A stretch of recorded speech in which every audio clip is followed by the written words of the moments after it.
3,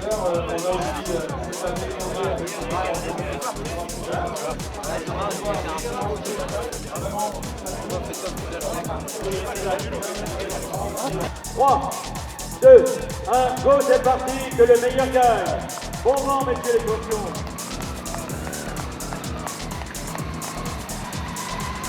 Voilà, un peloton multicolore, les débuts du Grand Prix sont bien au-delà.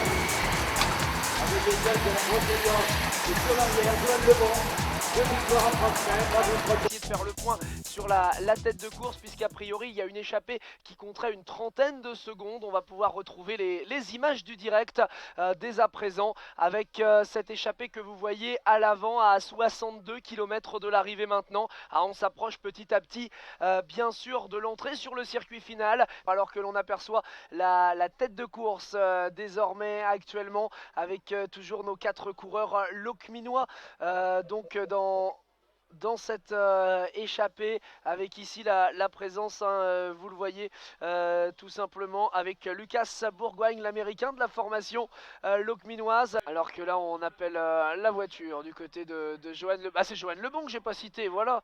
Sur ce changement, sur ce nouveau tracé que tu as voulu mettre en place, ça te fait quoi aujourd'hui ? Ça fait plaisir parce que c'est. Puis aussi tous ces bénévoles, il y en a 250 qui sont au bord de la route, qui gardent les routes. On a 150 partenaires.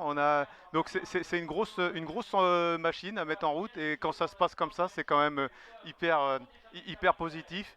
Il y a la formation du WC Rouen 76 que l'on pourrait également voir quand on regarde un petit peu les formations qui ont déjà brillé cette saison. La formation de l'UC Briochine, même si c'est un petit peu plus compliqué peut-être pour eux là, vu les coureurs qu'ils présentent sur le rendez-vous. Formation Sojason également qui est en train donc d'amener en deuxième volet le peloton. C'est amené actuellement par la formation locminoise avec Michael Guichard, un Michael Guichard très offensif, on l'a vu déjà hier dans le top 10 de l'épreuve. Le groupe de 8 maintenant qui arrive pour la première fois sur la ligne avec Antoine Devanne qui vient de passer son relais à l'instant pour les locminois qui vont prendre un petit peu d'énergie par le public. C'est Jean-Louis Leny qui franchit la ligne avec Michael Guichard, Lucas Bourgoigne qui va reprendre le relais à son tour et on va lancer le chronomètre maintenant.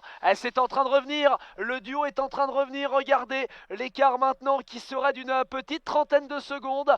Dans ce groupe, c'est bel et bien Adrien Garel qui était donc à l'avant, du moins dans le groupe de contre. Il y a moins de 40 secondes actuellement entre la tête de course et le peloton. On a envie de voir gagner à Guégon aujourd'hui.